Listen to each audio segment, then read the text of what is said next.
저는 강원도 철원에서 군대 생활을 했어요. 그 주중에 정문 보초를 씁니다. 말뚝보초라고 하는데 그게 뭐냐면은 아침부터 저녁까지 하루에 8시간 이상을 정문에서 총을 들고 딱 서 있는 거예요.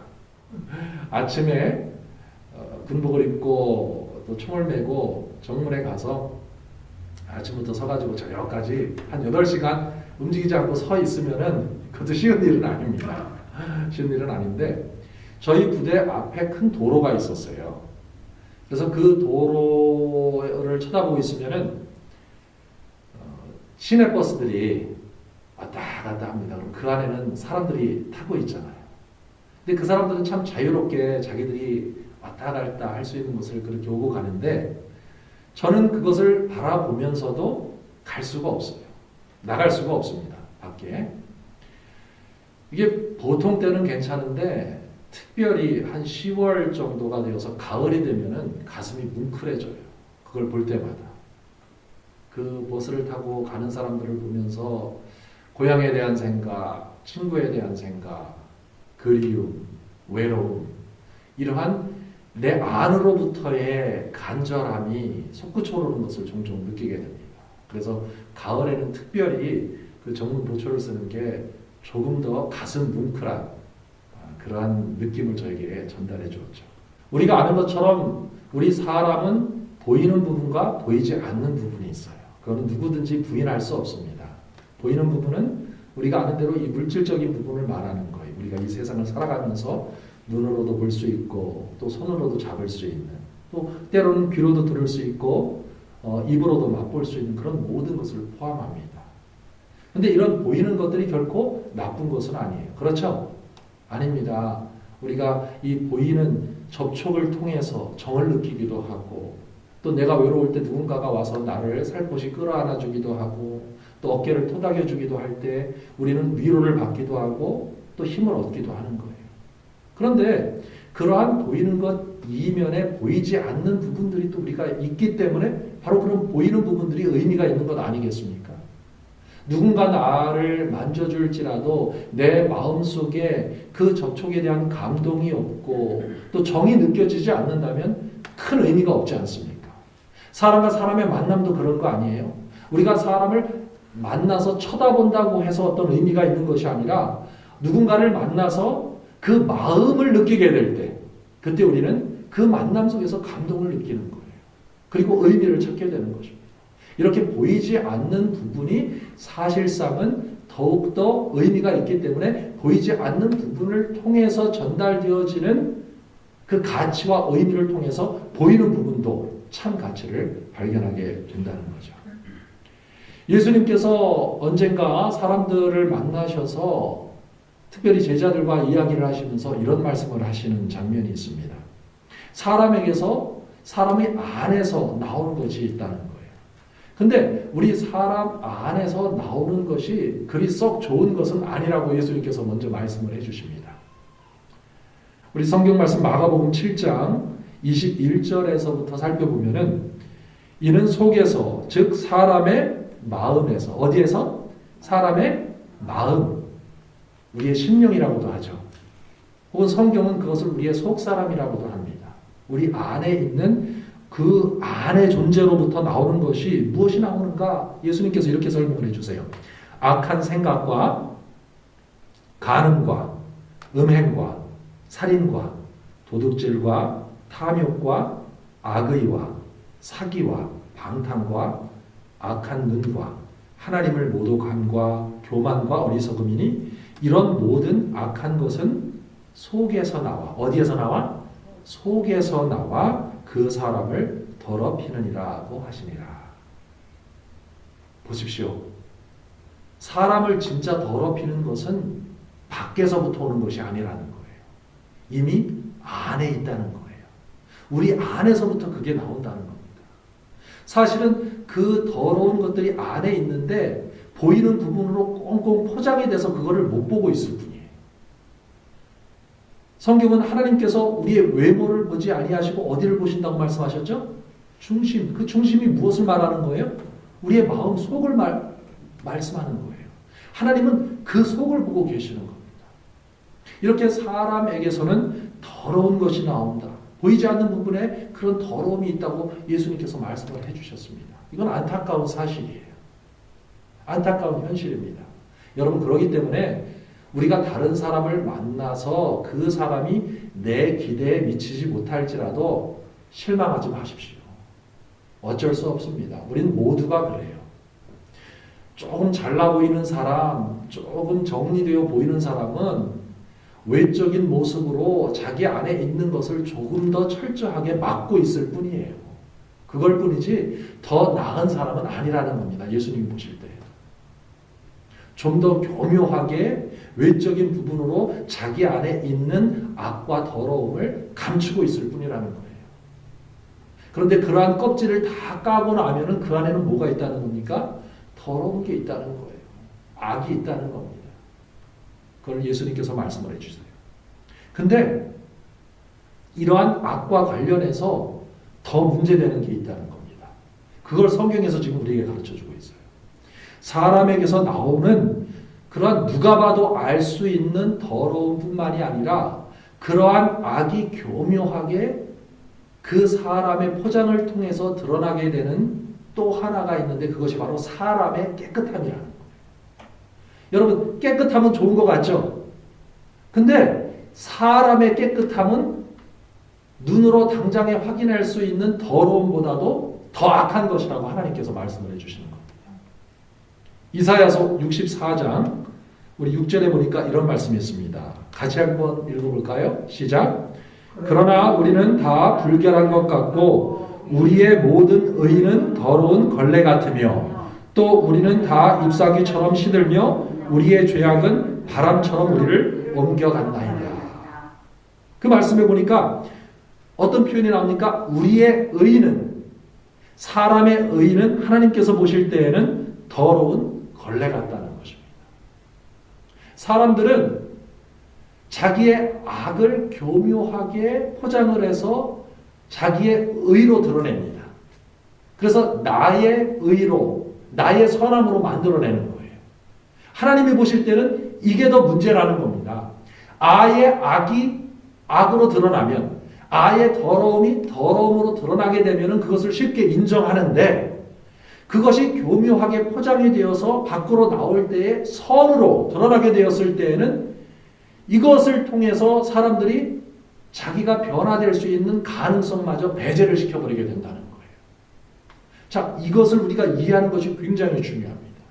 오늘 본문에 누가복음 18장 19절에 보면은 두 사람이 나오죠. 한 사람은 당시에 종교 지도자, 민족의 지도자이며 많은 사람들의 덕망, 총망을 받고 인정을 받았던 지도자인 바리새인입니다. 겉으로 보았을 때는 야, 저 사람은 우리들의 지도자다. 또 사회적으로 덕망이 있는 사람이다. 많이 배운 사람이다. 해서 세상 사람들이 봤을 때는 인정을 해주던 사람이었어요. 근데 또 한 사람 누가 나옵니까? 세리가 나와요. 여러분, 우리가 세리라고 할 때에 보통 우리들은 그 이미지를 인식을 하지 못합니다. 그런데 그 당시에 세리는 어떠한 사람이었냐면은 매국노에다가 또 그것을 넘어서서 힘들고 어렵게 살아가는 자기 백성들의 등을 쳐먹는, 갉아먹는 그러한 사람이었어요. 그래서 자기의 유익을 채우기 위해서 가난한 사람들이 내는 세금도 더 쥐어짜서 그것을 어떻게 해서든 자기의 주머니에 넣으려고 하는 이러한 사람이 바로 세리였습니다. 그러니까 백성들이 봤을 때는 둘 중에 누가 나쁜 사람이에요? 당연히 세리가 나쁜 사람이라고 생각을 했겠죠. 그래서 누가 봐도 그렇게 세리는 안 좋은 사람이라고 생각을 했기 때문에 세리 자신도 그걸 알고 있었다는 거예요. 이 두 사람이 성전에 올라와서 기도를 하는데 바리새인은 성전으로 들어와서 또 기도를 합니다. 근데 세리는 아예 들어오지도 못하는 거예요. 그러한 그 지금 이미지를 예수님께서 놓으시면서 말씀을 전해 주시는 거죠. 근데 어떠한 상황이 펼쳐집니까? 바리새인은 서서 혼자 이렇게 기도하더라. 여러분, 그 표현을 놓치지 마십시오. 서서 혼자. 그 혼자라는 표현이 무엇인지 아세요? 연결이 안 돼 있다는 겁니다. 연결이. 붙어 있질 않다는 거예요. 사람은요, 혼자 살도록 지음받지 않았습니다. 이 세상 어느 누구도 혼자서는 살아갈 수가 없어요. 하나님께서는 혼자 살고 있는 사람들, 동떨어진 사람들, 다른 사람들과의 관계가 끊어진 사람들을 부르셔가지고 연결을 시키기 위해서 우리를 구원하신 거예요. 하나님과 연결을 시키고 사람들과 연결되기 위해서 우리가 부르심을 받은 겁니다.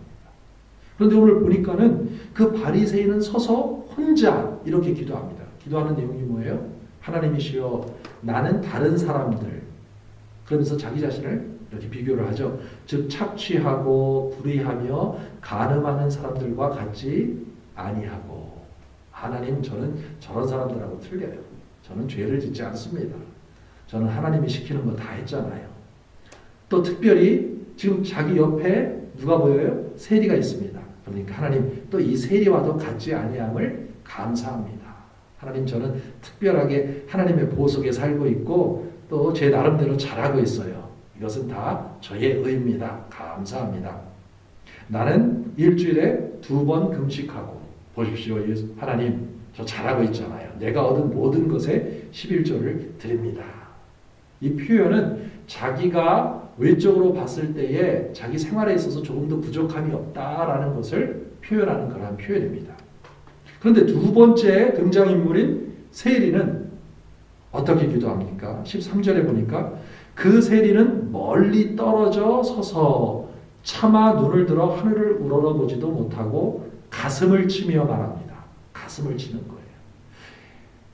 여러분, 눈을 들어 하늘을 우러러보지도 못하고 가슴을 친다는 표현을 통해서 우리가 알 수 있는 것이 뭐예요? 이 세리는 지금 가슴이 아픈 거예요. 너무나 아파요.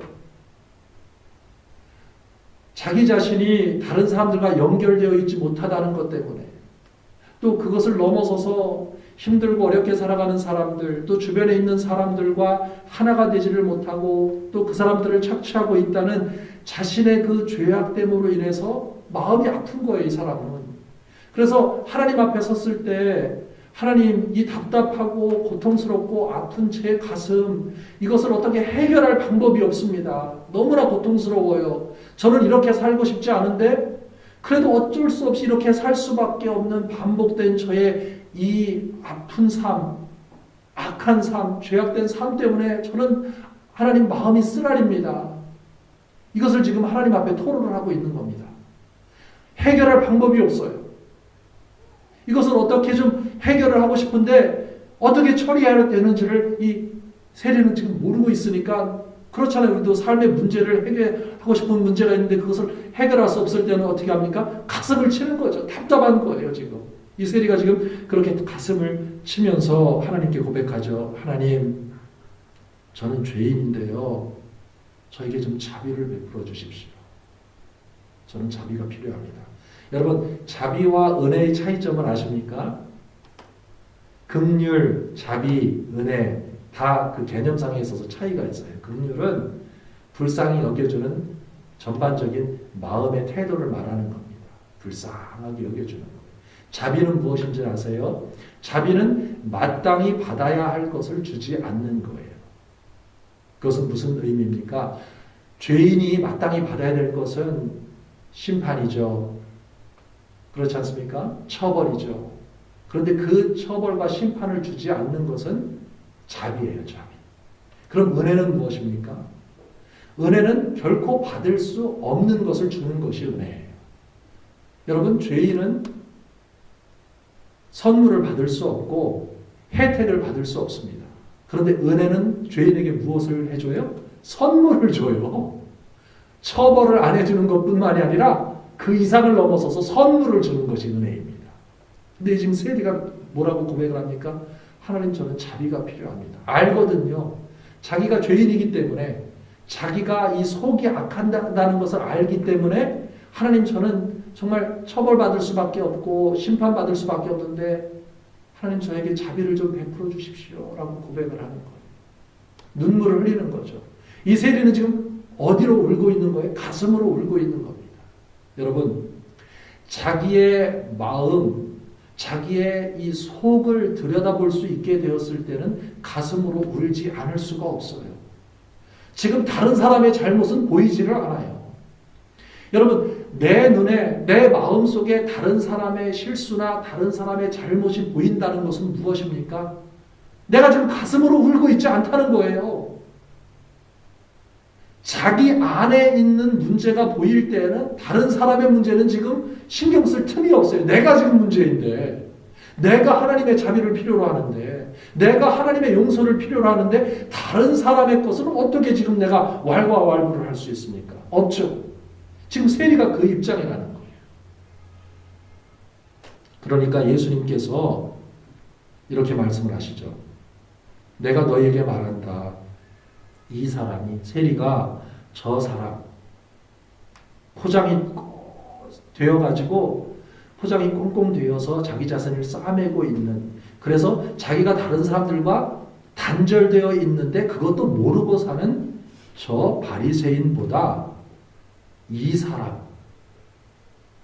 역시 다른 사람들과 단절되어 있고 하나님과 단절되어 있지만 그 사실을 깨닫고 그것 때문에 마음 아파하고 있는 이 세리가 오히려 의롭다 함을 받고 내려갔느니라. 여러분, 의롭다라는 표현 어떤 의미인지 아시죠? 의롭다라는 표현은 연결이 되어졌다는 겁니다.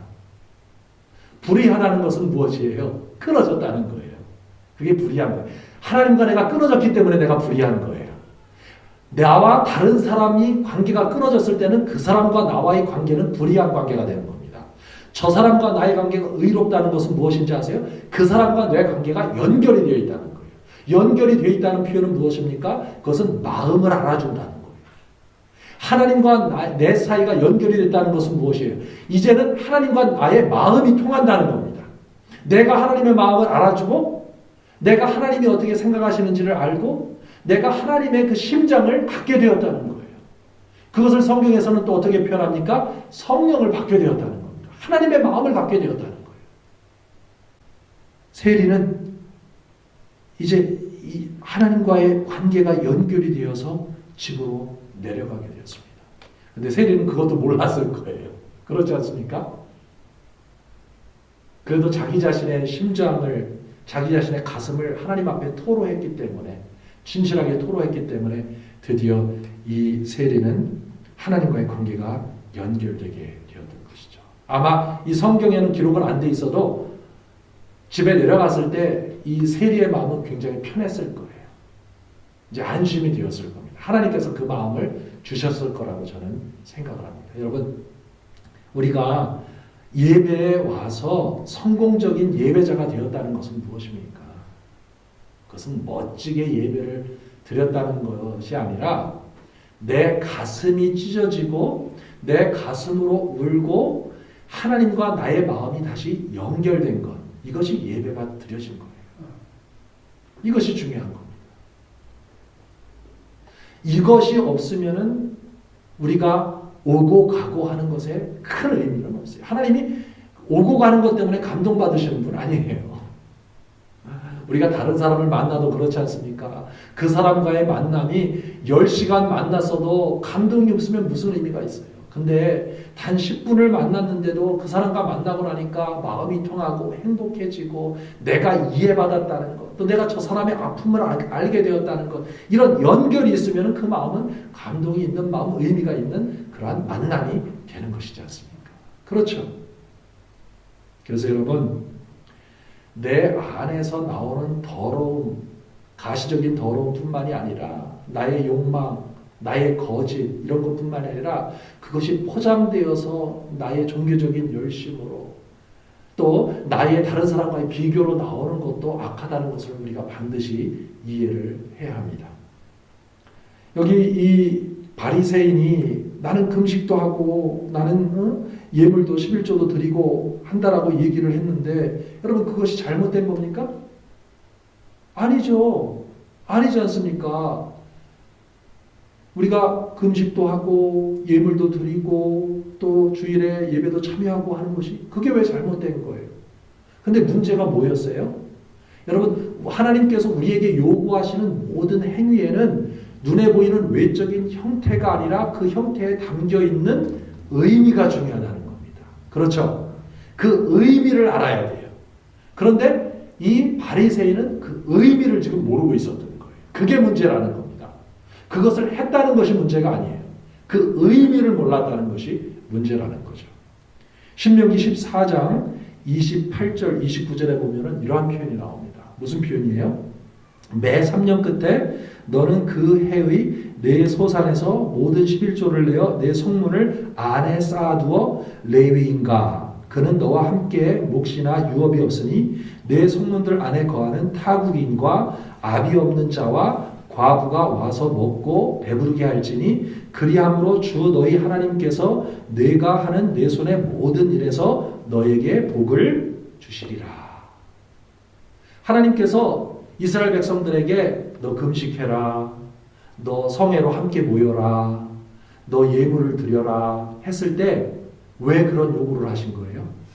그것은 이 세상 하나님을 떠나고 서로 간의 관계가 끊어진 너희들은 서로 미워하고 질시하고 또 질투하며 다투고 싸우는 그런 관계들로 변해버렸다. 그러나 내가 너희들을 창조했을 때 나의 의도는 나와의 친밀한 교제 속에서 내 형상을 따라 만들어진 너희들도 서로 함께 모여서 사랑하고 이해하고 동정해주고 위로해주면서 사는 그러한 함께 사는 공동체를 갖게 되는 것. 이것이 바로 나의 의도였다. 자, 이제 이스라엘 백성들, 내가 너희들을 택해서 그러한 공동체로 너희들이 살아갈 때에 내가 얼마나 너희들이 복을 누리게 되는가를 전 세계에 그 증거로서 전시를 해주겠다 하고 하나님께서 이스라엘 백성들을 택하신 거예요. 그래서 하나님의 뜻대로 하나님의 의도를 알고 살아가는 믿음의 공동체가 형성되도록 하신 겁니다. 그게 이스라엘 백성들이 하나님에 의해서 선택을 받은 이유라는 거예요. 근데 이스라엘 백성들이 이 사실을 잊어버린 겁니다. 하나님의 그 의미를 잊어버리고 이 사람들이 금식하는 것도 또 성회로 모이는 것도 또 예물을 드리는 것도 이것이 하나의 외적인 형식만 남아버린 거예요. 그러니까 외적으로는 그거를 계속했습니다. 외적으로 그거를 계속하면서 하나님 보세요, 저 잘하고 있잖아요. 얼마나 저 대단합니까? 시키는 대로 잘했잖아요. 이렇게 하나님 앞에서 자신 있게 얘기를 했어요. 그런데 하나님이 보실 때에는 그러한 모든 것 뒤에 이면에 감추어져 있었던 하나님의 마음은 이들이 오히려 모르고 그로부터 멀리 떨어져 있었다라는 것입니다. 하나님께서 왜 이스라엘 백성들에게 예물을 놓으라고 하셨을까요? 여기에 그 의미가 나오죠. 너희들이 함께 모이다 보면은 힘들게 사는 사람들이 있다는 거예요. 아파하는 사람들이 있다는 거예요. 모든 사람들이 이 세상에 공이 다 돌이 많고 풍부하고 잘 살면 좋은데 그렇지 않은 것이 현실이다라는 겁니다. 그래서 너희들이 모여서 능력 되는 대로 있는 만큼 서로 도와서 함께 모여서 너희들이 모였을 때에 함께 그렇게 잔치하고 축제하고 기뻐하며 서로 나누어라. 그러한 나눔의 삶, 공동체의 삶, 함께하는 삶을 가르쳐주기 위해서 그거를 이스라엘 백성들에게 하나의 법으로 제정을 해서 주셨던 겁니다. 이해가 되시죠? 그것이 의미예요. 성회로 모이라는 것도 그것입니다. 금식을 하라는 것도 그냥 금식을 하라는 것이 아니라 마음을 찢으라는 거예요. 하나님이 왜 아파하시고 하나님이 무엇 때문에 하나님의 가슴이 찢어지는지를 너희들이 금식을 통해서 같이 하나님과 함께 아파하자라는 겁니다. 이걸 모르고 이 바리새인은 그냥 그것을 한 것 자체로 자랑을 했다라는 것이죠. 신명기 26장에도 한번 보십시오. 거기 12절에 보니까요. 내가 11조의 해인 3년째에 내 소산의 모든 11조를 여러분 11조는 그 예물 드리는 것에 또 종교적인 모든 활동을 하는 것에 이것의 하나의 대표적인 예로서 하나님께서 지금 담아두신 거예요. 내 소산의 모든 11조를 드리기를 마친 후에 그것을 레위인과 타국인과 압이 없는 자와 과부에게 주어 그들로 내 성문들 안에서 먹고 배부르게 하고 나서 표현을 한번 보십시오. 거기 레위, 이스라엘 시대의 레위인들은 분깃이 없었어요. 그 사람들은 다른 일을 할 수도 없었고 또 자기들에게 다른 족속들에게 주어졌던 다른 지파들에게 주어졌던 땅을 받지도 못했습니다. 그러니까 뭐 농사도 지을 수 없고 아무것도 소산을 끌어들일 수 있는 게 없는 거예요. 그러니까 이런 사람들은 도움이 필요해요, 안 필요해요? 필요하죠. 그 다음에 또 어떤 사람들이 있어요? 타국인들. 오늘날에도 이 미국 사회에 굉장히 타국인에 대한 정책이라든지 실정이 지금 굉장한 이슈로 올라오고 있죠. 이스라엘 시대에도 마찬가지였어요. 그때도 타국인들이 이스라엘 지역에 들어와서 살았습니다. 이 사람들은 보호받지 못했죠. 법적으로도 보호받지 못했어요. 또 직장을 쉽게 얻을 수가 있습니까? 그렇지 않죠. 그러니까 하나님께서 이들을 위해서 뭐라고 말씀하시는 거예요? 다른 하나님을 모르는 사람들은 이들을 외면하고 돌봐주지 않아도 너희들은 내 마음을 알지 않느냐. 연약한 자들, 스스로를 보호할 수 없는 사람들은 너희가 그들을 보호하고 그들의 대변자가 되어주고 그들의 위로자가 되어주고 그들의 공급자가 되어줘야 되지 않겠느냐 하면서 하나님께서 이러한 제도를 마련을 해주신 겁니다. 또 그것뿐이에요. 아비 없는 사람들, 또 과부들, 그들에게 주어 그들로 내 성문들 안에서, 이 표현도 굉장히 중요한 겁니다. 무슨 얘기예요? 밖으로 나가면 이 사람들은 보호를 받지 못한다는 거예요. 너희들이 그들의 보호막이 되어 주어라. 내 이름으로 불리는, 내 이름으로 모인 너희들이 그들을 위로해주고 도와주는 사람이 되어 주어라. 그리고 그들에게 필요한 모든 것을 너희들이 공급해 줄 수 있도록 그렇게 너희들이 내가 너희들에게 축복해 준 것을 모아서 나중에 그들이 함께 모였을 때 그들의 필요를 채워주어라 하고, 그것 때문에 하나님께서 이러한 그 모든 종교적인 지침을 주시고 가르쳐 주신 겁니다. 이해가 되시죠? 이것이 우리가 행하는 모든 것에 의미가 있는 거예요. 우리가 주일에 모여서 예배 드리는 때에도 이러한 하나님의 마음, 하나님의 정신이 없으면 그거는 하나님이 보시기에는 별 의미가 없는 거라는 거예요. 하나님은 우리가 모이는 것 그 자체에 큰 의미를 두지 않으십니다. 그 모임을 이루고 있는 사람들의 마음이 하나님의 마음과 하나가 되어 있는지, 이거를 하나님은 보시는 거라는 거예요. 내가 살아가면서 예배당에 오고 예수님을 믿는다고 하지만 실제로 내 이웃의 아픔이라든지 내 주변의 아픔이라든지 또 사회적으로 고통당하고 보호받지 못하는 사람들의 이야기를 들을 때 아무런 감동도 없고 그들에 대해서 기도도 나오지 않고 그들이 겪는 고통에 대해서 내 가슴이 찢어지지 않는다면은 그것은 하나님이 보셨을 때는 그 믿음은 별로 의미가 없는 믿음이라는 거예요. 이토록 하나님의 마음, 하나님의 심장은 이 세상의 아픔, 이 세상의 고통, 이 세상의 절망과 아주 밀접하게 연관이 되어 있는 거죠. 신명기 26장 13절에 보십시오. 너는 주 너의 하나님 앞에서 말하기를 내가 거룩한 것들을 내 집에서 내어다가 주께서 내게 명령하신 주의 모든 명령대로 레위인과 타국인과 아비 없는 자와 과부에게 그것들을 주었으며 내가 주의 명령들을 범하지도 아니하였고 내가 그것들을 잊지도 아니하였나이다. 내가 14절입니다. 나는 내가 애통할 때 그것을 먹지 않았으며 어떤 불결한 데 쓰려고 따로 떼어놓지도 않았으며 죽은 자를 위하여 내어주지도 않았고 오직 주 나의 하나님의 음성에 경청하였으며 주께서 내게 명령하신 모든 것에 따라 행하였나이다. 15절에 보십시오. 주의 거룩한 처소 하늘로부터 굽어보시고 주의 백성 이스라엘과 주께서 우리 조상에게 약속하신 대로 주께서 우리에게 주신 땅 곧 젖과 꿀이 흐르는 그 땅을 복 주시옵소서라고 하라. 무슨 의미입니까? 하나님, 제가 정말 하나님이 명령하신 그 의미를 깨닫고 이 세상에 아파하는 사람들을 위해서 또 부족한 사람들을 위해서 보호받지 못하는 사람들을 위해서 하나님의 심장을 가지고 나가서 그들을 섬겼습니다. 하나님, 이렇게 제가 진실하게 하나님이 하신 것을 하였으니 제 삶에 하나님 그것을 계속할 수 있도록 복을 주십시오. 여러분, 이렇게 하나님의 마음을 가지고 참으로 그 마음을 보여줬기 때문에 하나님께서 우리에게 필요한 모든 것을 공급해 주시고 복을 주시는 거예요. 아멘? 그냥 무엇을 했기 때문에 주시는 것이 아닙니다. 그 마음을 알았기 때문에 하나님께서 약속하신 대로 모든 것을 채워주시는 거라는 거예요. 우리의 마음 보이지 않는 것이 이토록 중요하다는 겁니다. 자, 자, 이제 말씀을 정리를 합니다. 그 마태복음 22장 35절에 보면은 한 율법사가 와서 주님께 어떤 계명이 가장 크냐고 묻죠. 그때 주님께서 뭐라고 말씀하십니까? 주 너의 하나님을 마음을 다하고 혼을 다하고 생각을 다하여 사랑하라. 그리고 내 이웃을 내 자신과 같이 사랑하라. 모든 율법과 선지서들이 이 두 계명에 달려 있느니라. 보십시오. 예수님께서 이것을 정리를 해주신 거예요. 하나님께서 이스라엘 백성들에게 주신 모든 명령들, 제사법이라든지 모든 것들이 결국에 궁극적으로 어떠한 의미냐? 사랑의 사람이 되라는 겁니다. 그 사랑의 사람은 어떤 사람이에요?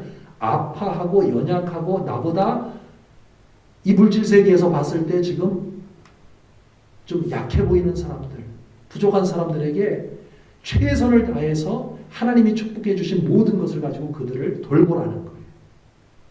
이게 하나님이 우리를 부르신 그런 부르심의 궁극적인 그런 내용입니다. 그러한 사람이 되라는 거예요. 그러한 마음을 가진 사람이 되라는 겁니다. 세리의 아픔은 뭐였어요? 사랑하지 못하는 현실이었어요. 하나님, 사랑해야 되는데 제가 사랑을 하지 못하고 있어요. 그래서 제 마음이 찢어집니다. 하나님, 용서해야 되는데 용서하지 못하고 있어요. 그래서 제 마음이 찢어집니다. 하나님, 공급해 줘야 되는데 공급하지 못하고 있어요. 그래서 제 마음이 찢어집니다. 바리새인의 문제는 무엇이었어요? 이걸 모르는 거예요. 단절감에서 나오는 소외감도 못 느끼고 외로움도 못 느끼고 가슴앓이가 없습니다. 그냥 외적으로 보니까 모든 것이 잘된 것처럼 보이는 거예요. 종교를 가진 사람들의 문제는 무엇입니까? 마가복음 7장 9절에서 10절에 보면은 주께서 그 사람들에게 말씀하시죠. 너희 자신의 전통을 지키기 위해, 즉 외적으로 어떤 형식을 되풀이하고 반복하기 위해서 너희가 하나님의 계명은 무엇이에요? 하나님의 계명은 외적인 부분에 있는 것이 아닙니다. 항상 마음이에요, 마음. 하나님의 계명은 사랑하고 용서하고 공급해주고 보호해주고 연약한 사람들의 마음을 알아주는 사람이 되라는 게 그게 계명입니다. 그리고 그 계명이 실제로 성취되기 위한 외적인 방식이 무엇이에요? 그것이 돈을 주기도 하고 그 다음에 어떤 필요한 것을 외적으로 공급해 주는 것이지, 그러한 것을 했다고 해서 마음이 없을 때에는 의미가 없다는 거예요. 하나님이 보셨을 때. 10절에 보십시오. 모세가 말하기를 내 아버지와 내 어머니를 공경하라 했고 또 아버지나 어머니를 저주하는 자는 죽이라고 했거늘, 그러나 너희는 말하기를 어떤 사람이 자기 아버지나 어머니에게 나로 인하여 유익을 받게 될 것은 무엇이든지 고르반, 즉 예물이라고 하면 그 말이라고 해서 자기 아버지나 어머니에게 더 이상 아무것도 하지 아니하여도 무방하다 하였으니. 무슨 얘기입니까? 그 당시에 이스라엘 백성들은 부모님이 늙게 되었으면 자식들이 어떻게 합니까? 돌봐야죠. 그렇지 않습니까? 연약한 사람들을 돌봐야죠. 부모님이 연약해지고 나이가 들어셔서 능력이 없어지셨을 때는 자식들이 돌보는 게 당연한 겁니다. 그런데 이 종교 지도자들이 어떻게 가르쳤어요? 그 당시에? 야, 그렇게 하지 말고 그냥 그 돈을 싹 교회로 아니면 그 성전으로 가지고 와서 그것을 그냥 내라, 헌금으로 조금을 내면은 우리가 그것을 특별히 예물 고르반이라고 해서 그것을 떼어놓고 그것은 하나님께 드려진 것이니까 너희들이 부모에 대한 책임을 안 했어도 부모에 대한 책임을 한 것보다 더 잘한 것으로 그렇게 인정을 해주겠다. 이렇게 가르쳤습니다. 무슨 얘기예요? 하나님의 마음을 가르치지 않고 외적인 형태만을 가르쳤다는 거예요. 그것이 문제가 되었다라는 것입니다. 예수님께서 그거를 보시면서 너희는 너희가 전수한 너희의 전통으로 하나님의 말씀을 폐기하였다. 마음이 없는 곳에 하나님의 말씀은 없습니다. 마음이 없는 곳에, 가슴이 울리지 않는 곳에 하나님의 말씀은 결코 없습니다. 자, 이와 같은 일을 많이 자행하고 있다라고 말씀을 하시면서 예수님께서 경고를 해주셨죠. 그래서 우리의 유일한 고백은 어떤 고백이 되어야 됩니까? 하나님, 제 안에는 선함이 없습니다. 그렇죠. 우리 안에는 없어요. 우리는 다 포장할 줄만 알지 선함은 없어요. 선함은 받아야 돼요. 하나님의 것을 받아야 됩니다. 마태복음 12장에 보면은 하나님께서 좋은 나무는 좋은 열매를 맺고 나쁜 나무는 나쁜 열매를 맺게 된다. 그것이 말에서 나오는 것이다. 그러나 그 말의 이면에 무엇이 있다? 마음이 있다라는 거예요. 먼저 좋은 나무가 되어야 된다는 겁니다. 열매만 풍성하게 맺는다고 의미가 있다는 것은 아니에요. 좋은 나무가 되어야 되는데 좋은 나무는 어떻게 됩니까? 좋은 나무에 접붙임을 받을 수밖에 없어요. 여러분 사람과 사람은 비교할 수가 없어요. 죄다 안 좋아요. 죄다 안 좋은 나무라는 거예요. 하나님 오실 때는. 그래서 접붙임을 받으라는 겁니다. 어디에? 좋은 나무에. 좋은 나무가 누구세요? 예수님이세요. 그분이. 예수의 사람이 되라는 겁니다. 근데 그 믿음이라는 것이 저는 예수님 믿습니다. 그 말을 하라는 것이 아니에요. 예수님의 심장, 하나님의 마음의 접붙임을 받으라는 겁니다. 이게 중요하다는 거예요. 그게 믿는다는 거예요. 그 생명, 그 속 사람이 하나님의 마음으로 새로워져야 된다는 거죠. 그러한 사람들에게 약속을 해주셨죠. 누가복음 18장 오늘 본문 마지막 절에 보니까 내가 너희에게 말하노니 이 사람이 저 사람보다도 의롭게 되어 자기 집으로 내려갔느니라. 이러한 축복이 우리 모두에게 있기를 예수님의 이름으로 축복합니다. 의롭게 되는 것. 하나님께서 주시는 선물이에요. 내 마음이 하나님의 마음과 연결이 되는 축복이 여러분에게 넘치기를 예수님의 이름으로 축복합니다. 또 시편 51편 17절에 보면은 또 하나의 약속이 있습니다. 가슴으로 우는 사람들에게 하나님이 주신 축복. 하나님의 희생제들은 상한 영이니 오 하나님이여 주께서는 상하고 참회하는 마음을 멸시하지 아니하시리이다. 하나님께서 진짜 돌보시고 하나님께서 함께 하시고 하나님께서 위로해 주시는 마음. 하나님 저 가슴이 아파요. 무엇 때문에? 다른 사람 때문에만 아픈 것이 아니라 저 때문에도 아파요. 제가 문제예요. 하나님 제가 문제예요. 이렇게 아파하는 사람에게는 하나님께서 내가 너희와 함께 하겠다 약속을 해 주셨습니다.